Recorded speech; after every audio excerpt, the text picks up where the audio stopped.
Hey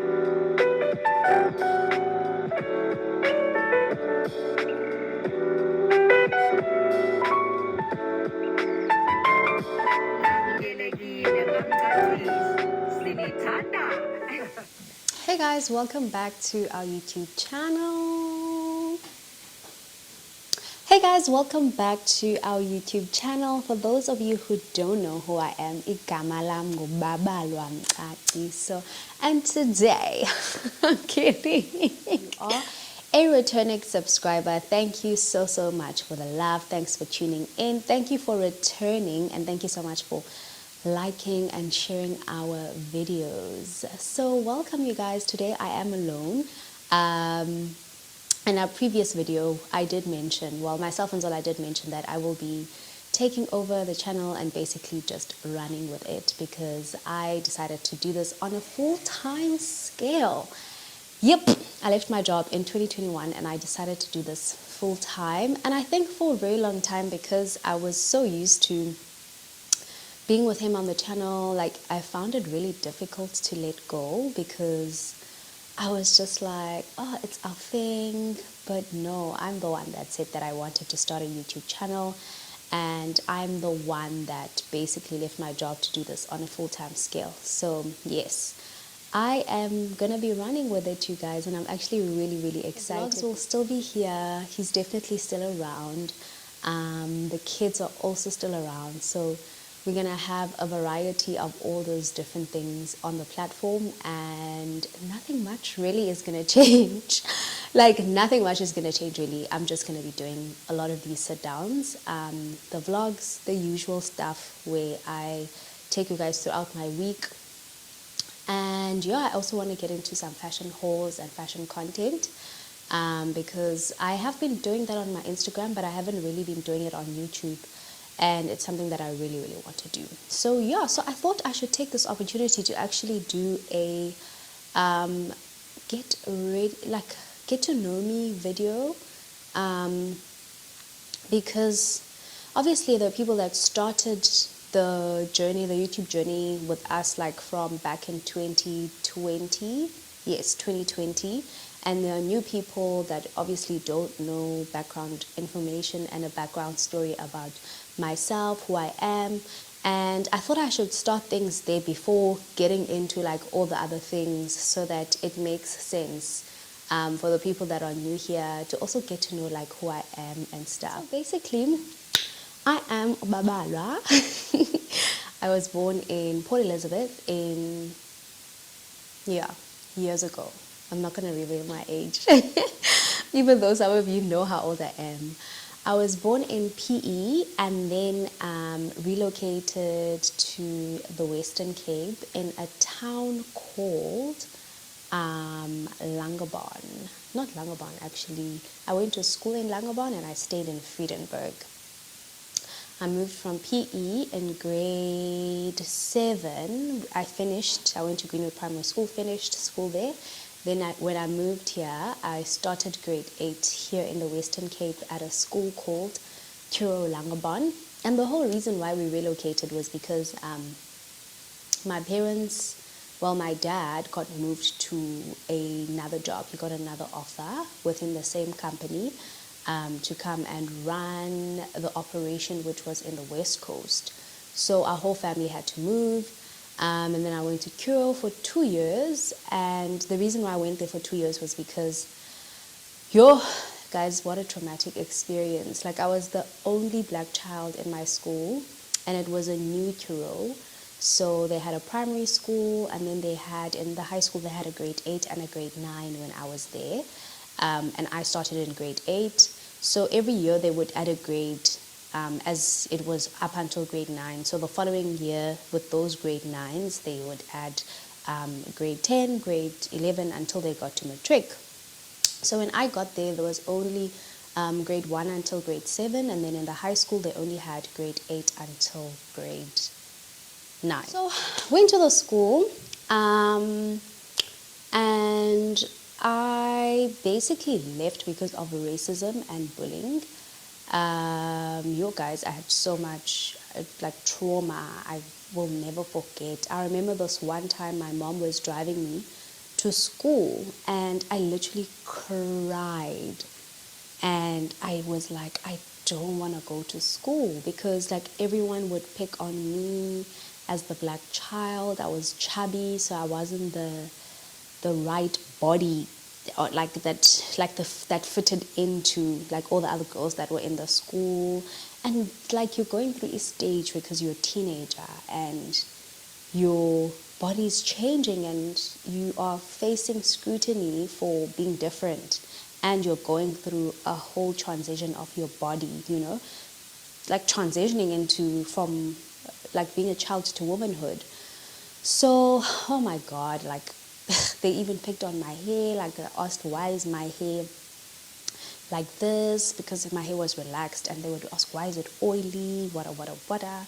Yo, guys, I even went through a phase of trying to like stop tambisaring my hair, my relaxed hair, and it broke. But anyway, and then I had to cut all my hair off, which was another story on its own. But anyway, I ended up leaving that school because I just couldn't. And I begged my parents to move to Cape Town. And I also really wanted to move to Cape Town because I wanted to pursue like castings, like go on TV ads and like TV shows. And I've always like wanted to go into that space since I was like in primary school. So even like my pictures of when I was a baby, not a baby, but a child, I would enter like beauty pageants, and I would enter competitions of presenting. And there was this show on Yo TV. It was a program called Shield Teens, where you could enter that competition, and then if you win, you would move to Joburg if you're in any other place and be a Yo TV presenter. So obviously I entered that, but it was like back in the day, like I was still in primary school. I think I was in grade 6 at the time, but I never made it like to the actual show. So yeah, that happened, and then I told my parents, guys, please let me move to Cape Town. Like this is the perfect opportunity for me to do this, and most ads are in Cape Town. So I was like, guys, please let me move. So I came across this ad on a newspaper of this casting agency called Cool Kids. Asked my mom if like we could give them a call. We gave them a call, and then they were like, sure, we can add you onto our database, just come through. And then they gave us an appointment. Fine. Went and did my first portfolio thing, like did the shoot and then did my whole portfolio shoot.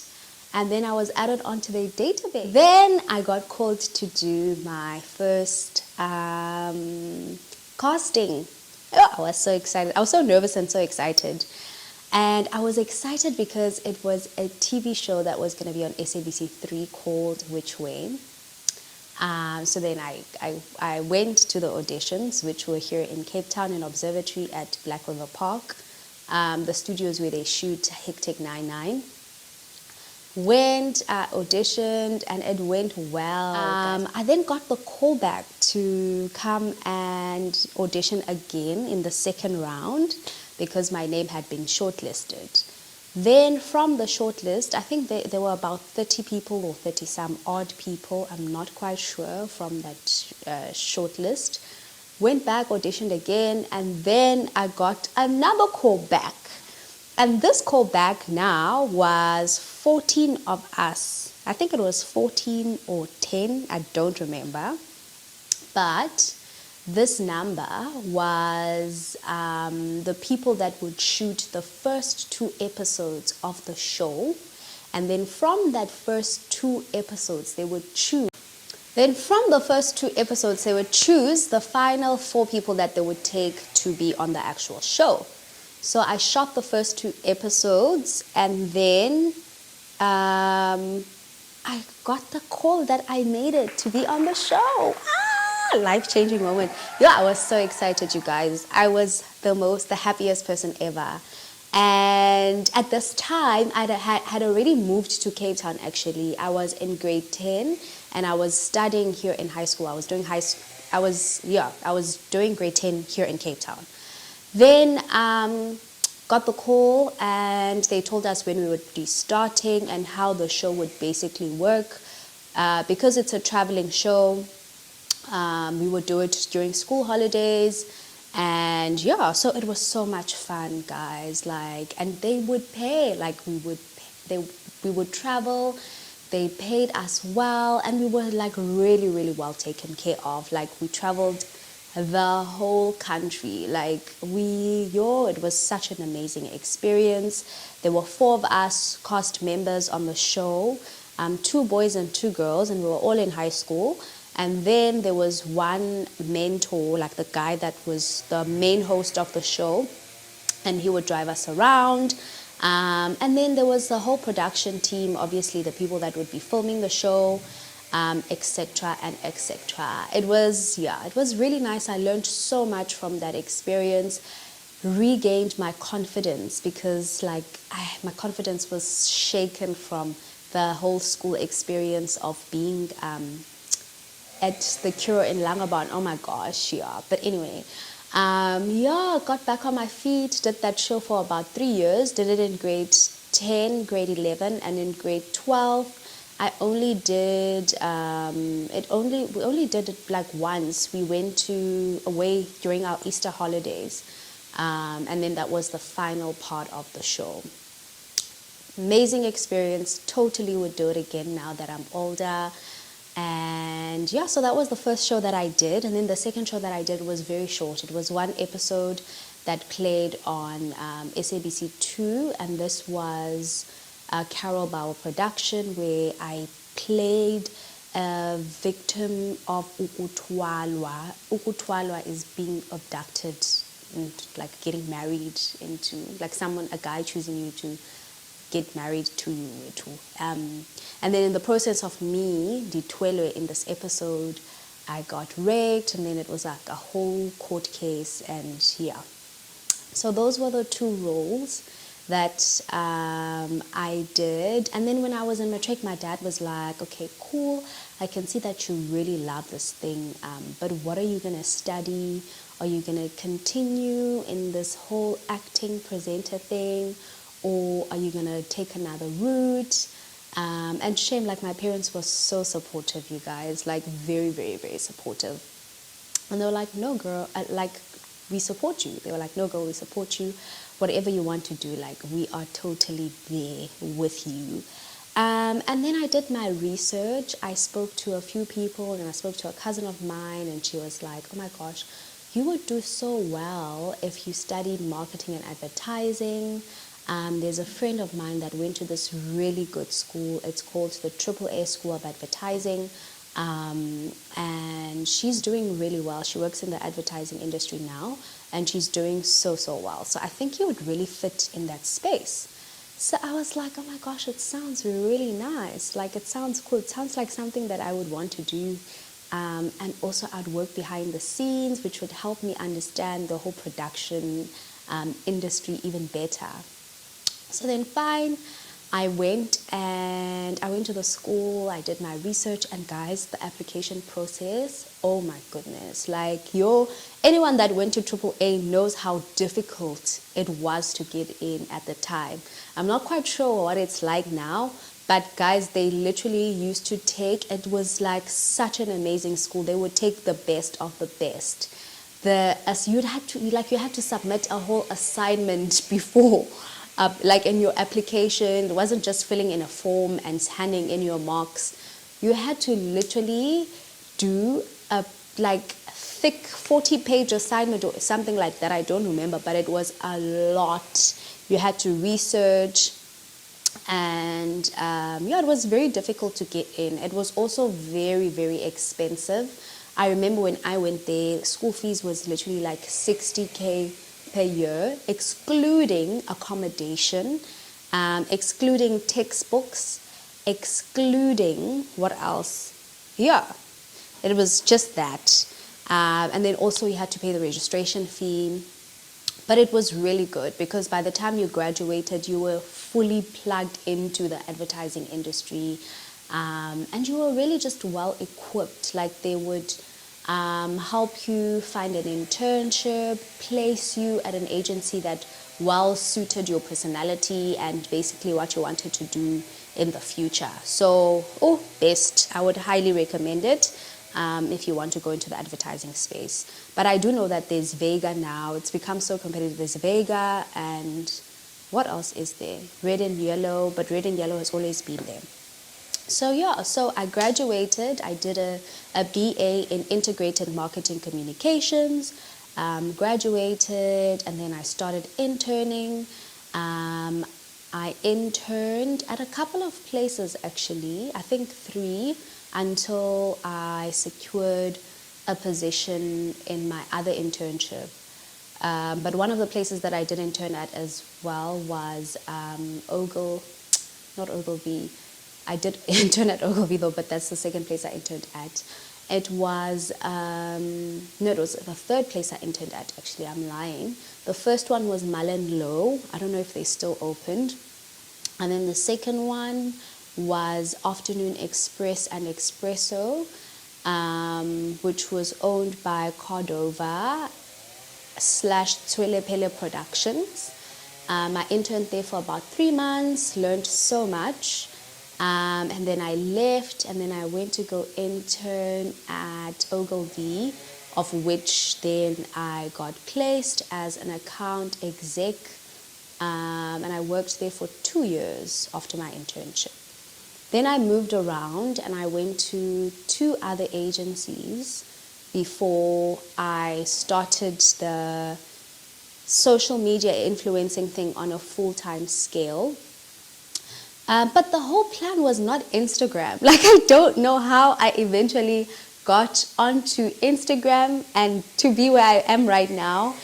The whole plan was YouTube. And then somewhere along the line, things were just like this. And then I ended up spending so much more of my time and energy on Instagram. And the whole reason why I started this thing was to be on YouTube, was to sit here and talk to you guys and pour out my heart and pour out all the other things that I've learned throughout my life experiences, and just to impart different things that I've learned, and just have a space where like I can talk to other females and where we can learn and grow and just, and I just, somewhere along the line, things were just, and I feel like now I'm ready to just put my head back in the game and focus on the main reason of why I started, because I feel like Instagram is a very not healthy space, especially because there's not much information that is shared on Instagram. It's literally the highlights of people's lives, and sometimes you go on that platform and you feel discouraged because you see people's highlight reels of what's happening in their lives, and then you look at your life and you're like, what am I doing wrong? What am I not doing? Am I doing enough? Like, you start asking yourself so many of those questions, especially if you feel like your life is on a standstill. That's why I really recommend people to delete that app if they're going through anything, because it can really trigger you into feeling even worse than you actually do feel. And then you get some posts that are like very encouraging, like pages, that are very encouraging, and like with Bible scriptures and messages and quotes that really do help uplift people. But I feel like if you look at it in the scale of like the people that you know around your life, they post like their highlight moments, and then that could really make you feel some type of way if you are not in a good space. So that's why I'm just like, YouTube is where it's at, you guys. Like, it's the place where you can share so much. You can watch someone's vlog and you feel good, like you feel, oh my gosh, I'm so inspired, For example, like if I take you through my day-to-day routine of like waking up at 5 a.m. in the morning, going to the gym and starting my day, taking the kids, to school, I feel like that's more of something that makes people feel better and puts them in a better mood than you scrolling through your Instagram feed, which is like picture perfect moments, you know, where you don't really get to see the nitty-gritties of what people are doing, like on a day-to-day. So yes, guys, I'm back, and this is what is going to be happening. This is what I'm going to be doing. Yeah, like having these sit-down chats, talking with you guys basically about anything and everything. And yeah, but anyway, I hope that you guys enjoyed watching this video. This was basically just a allow me to reintroduce myself. Guys, thank you so much for watching this video. If you haven't subscribed to our YouTube channel, please do the right thing and subscribe. Guys, like, if there's anything that you would like us to talk about here as ladies, please hit those comments and let me know what kind of topics you want me to cover. Until next time, thank you so much, guys, for watching. Love you.